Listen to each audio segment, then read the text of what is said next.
Bundy's Garage, Bundy here. Hey, today I'm here with my good buddy Darrin. We did a video on the worst diesels, best diesels. It got a lot of hits. People liked it a lot. They made fun of you saying Cummins. Cummins with a G at the end. Cummins with a G. He knows how to say it. And he knows how to work on those trucks. So don't get him wrong. He knows what he's talking about.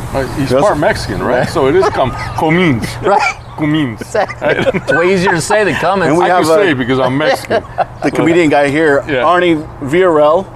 Oh, that old Detroit? Yeah. Yeah, that was a great story. So this guy comes in, there was this old Detroit lumber truck that had been sitting there forever, man. And so I was just new, and I had a little tow company, and we owned like 2 or 3 trucks, and I was trying to learn the business and how to fix these trucks. And this truck looked like it'd been sitting there 100 years, right?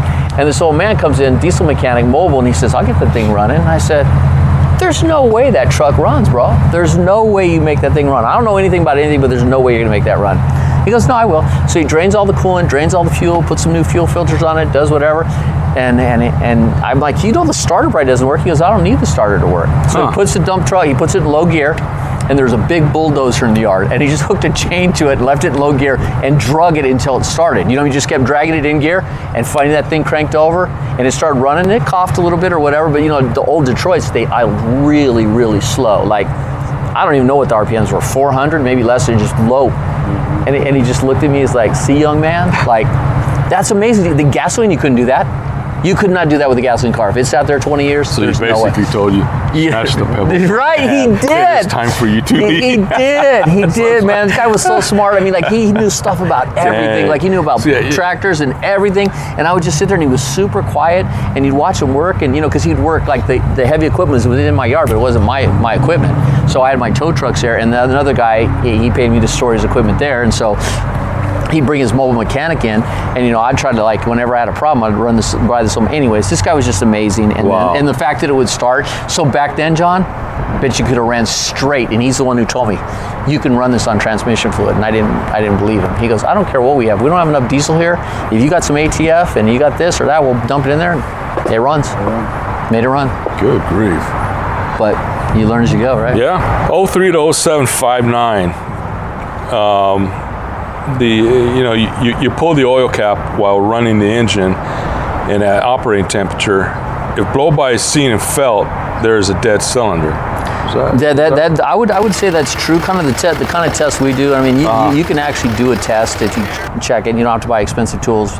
But anyways, what we do is we look for it to puff like a train. Like if we're saying, like if it has one dead cylinder, it shouldn't be constant coming out. You'll see it if you get the light just right or put a flashlight or something, and you start it up, and once it reaches like this, if it has a dead cylinder or it's got some blow-by in it, you'll see it'll go poof every time that cylinder fires. Whether it fires or misfires, every time it hits that compression stroke, it'll puff like that. So you kind of, that's a good way to test. But if you just see constant like smoke or kind of like white coming out, it could be fuel or it could be water. Because like say that truck behind you, they lost an EGR cooler, and it filled up a cylinder, so a lot of it drained down in the pan. So even though we changed oil in it 3 times, we kept getting high crankcase pressure, and we'd see like steam and stuff.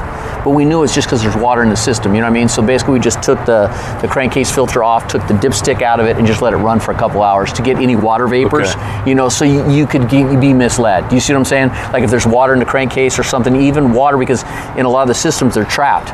So the water stays in there continually, like making rain, right? It drops down, and then you start it up, it gets hot. And you know, so if you pulled it off, sometimes you can get fooled by that. And when you see smoke, you got to first determine, do I have a coolant issue? Like, you know, an oil cooler issue or something, or do I have water in the crankcase? But normally, like when I said, when they're blow by, it looks just like, you remember the old trains when they go down and it'll just puff like that, and you're like, oh, it's got a dead cylinder. Wow. That's telltale sign most of the time. Bosch Remaned diesel fuel injector. That's you, man. I don't. You know more than me. I just buy OE parts, and I call people like you and say, what do I do? I've got to say, Bosch Remaned fuel injectors are the best on the market. I think they are. It's what we buy. They're expensive, right? But they're the top of the line. You don't want to go to your local, fuel injector place, man. You're going to spend more money in the long run. Right. Just replace it with a good Bosch fuel injector Reman. That's what we buy. Okay. It is what we buy, but Nice. I don't know if it's better. The only thing I can tell you to a story like that, customer, I never let customers bring parts. Guy's like, I don't have any money. I got 8 injectors. I bought them online, blah, blah, blah. I said, hey, we'll put them in. We'll put them in. Do you? Wow. No, one time, and I said, just understand, if it doesn't run, or we got a misfire, you're gonna have to pay us to take that side apart again. So it's a V8 application, right? So we immediately started, we have a misfire in 1 cylinder, right? So call your guy on the online and get you one. So he gets him one, he brings it back, and we stab it in the hole, take it apart. He pays us again. We take it on a test drive. Our test drive's 30 miles back and forth, so it's like 15 there, up a hill and back. And we come back on the back of the test drive. We got another misfire on the other bank, so I call him again, and I said, hey, bro, you need another injector. Now it's this one. He's like, it would have probably been cheaper if I bought the injectors from you. And I'm like, it would have, because you're buying from some ghetto fabulous place online, right?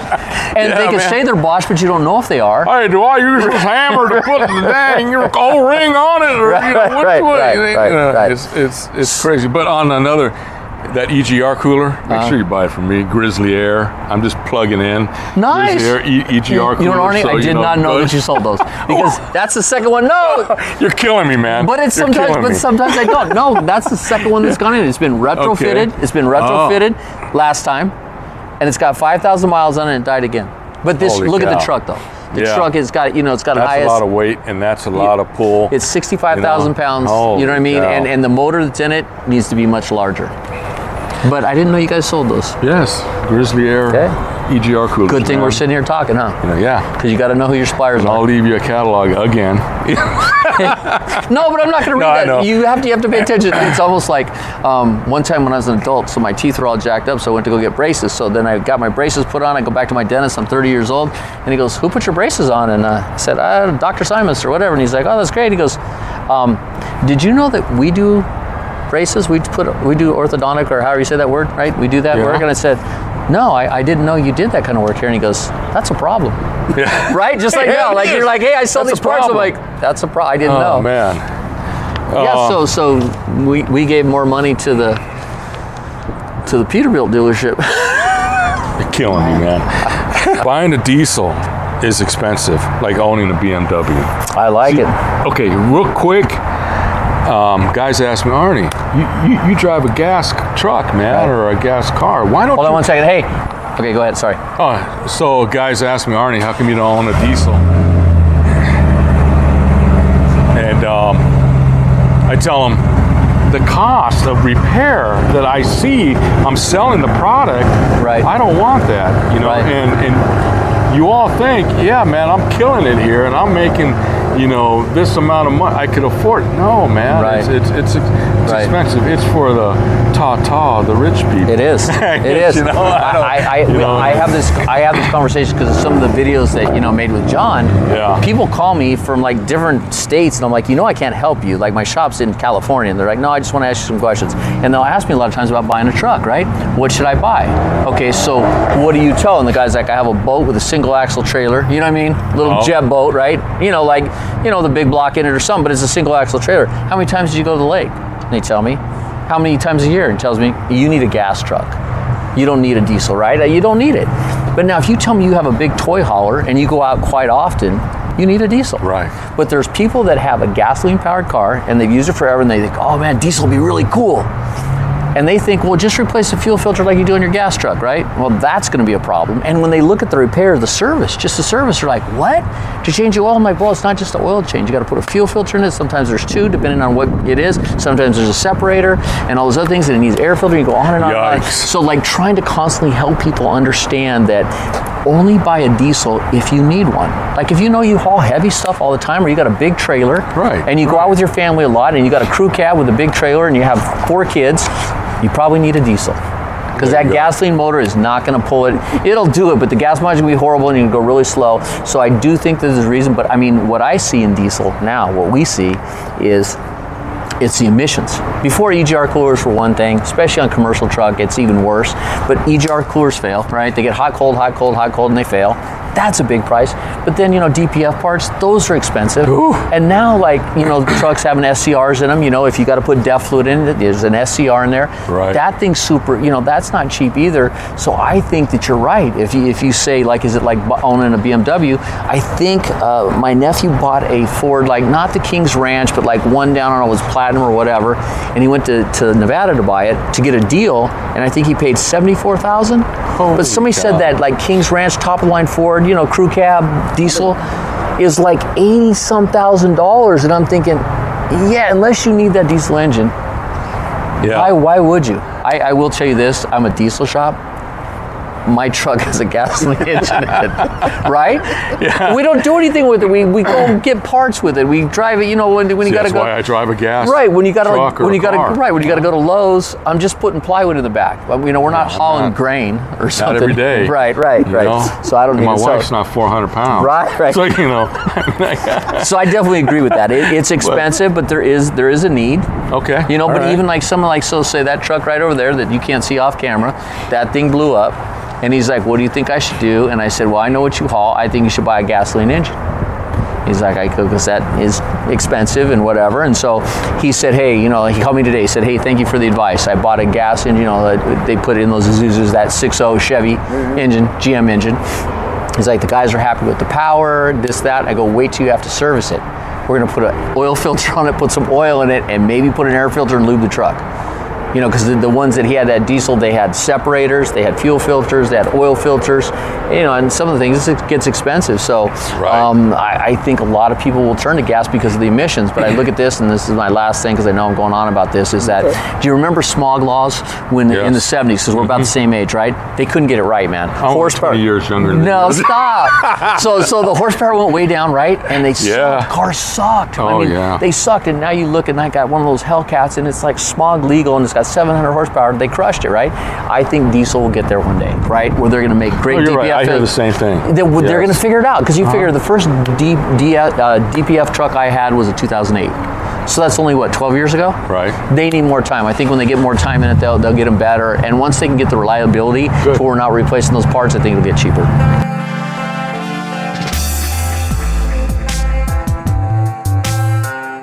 Can you bulletproof a 6.4 liter Ford? My first answer to that was, I don't think you can, but I'm sure somebody will tell me you can, because I don't know everything about everything. Right. But I wouldn't advise it. I would just advise on getting a different engine.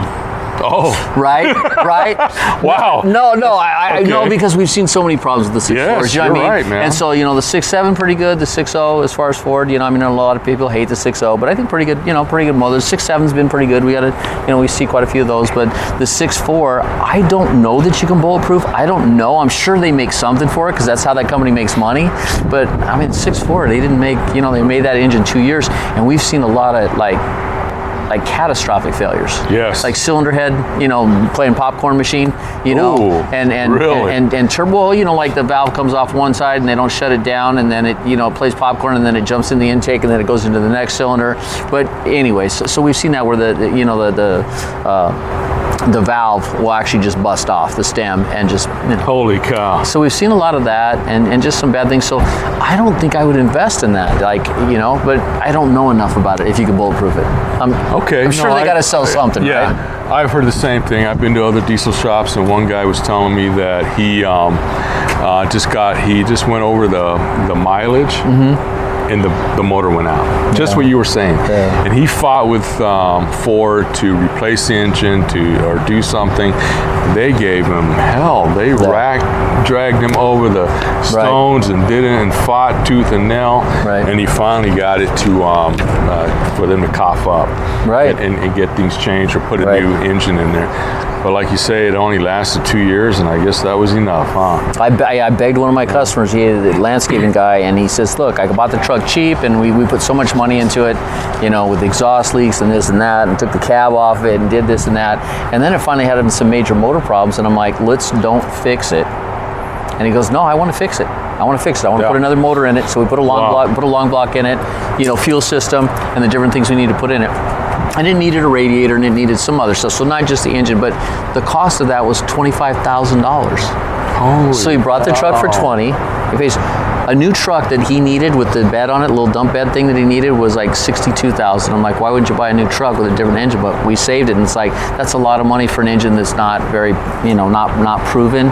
We've only seen bad things here with the 6.4s. I mean, maybe there's some shops that are like, no, these things rock, they can do all this. We just haven't seen any good I haven't ones. heard one. Right. I haven't. So when people said, would you bulletproof these? I'm thinking, no. Okay. I would just find a truck with a different engine, right? Or get a different vehicle, maybe sell that one while it's still running. You've been in the business too long, and you know, man. And I just had a guy question me on a new versus Reman. Asking me what's the difference. Would it be better for me to buy a Reman? Would it be better for me to buy new? Well, the information comes back that I've learned is that it's better to buy a Reman. Can you believe that? And the reason being is because that cylinder head has been in that truck, has gone through the heat transformations, heat to cold, heat to cold, expanded, and back and forth. So when they take that head out, when it's remanned, they're refinishing it, and that metal, that steel has been hardened. That makes sense. Has been through it. Right. So the reman versus the new is so much better. And the seats they put in there, the valve seats, the extensive care and reman touch on it is just huge, versus a new, and it's going to be cheaper. It is, and except for the 6.0, I'd never get those rebuilt. No, really. They usually have spider cracks in them. You know what I mean? Little spider cracks. Yes. So I would buy a new cylinder head. And that's exactly what we go through, is that we make sure if there's going to be some cracks in it that are not going to be repairable, that thing's junk. Right. We're going to trash it or do what they do with it. And we're going to get the ones that are repairable, can be remanned, and are savable. And but again, that's what I try to stress to people is the reman versus the new. I would go with the reman, but I'm talking to the diesel guy here. No, but we do. If we're running the Max Force or we're running the DTs, we never buy a new cylinder head. Oh, good. We always get it remanned. Always. Can I get a PO right now? Right. Would that work? Right. But once again, didn't know you did that. So it's a quick one that you can get in and show here's how we're adding value. You can, but there's a feel to this.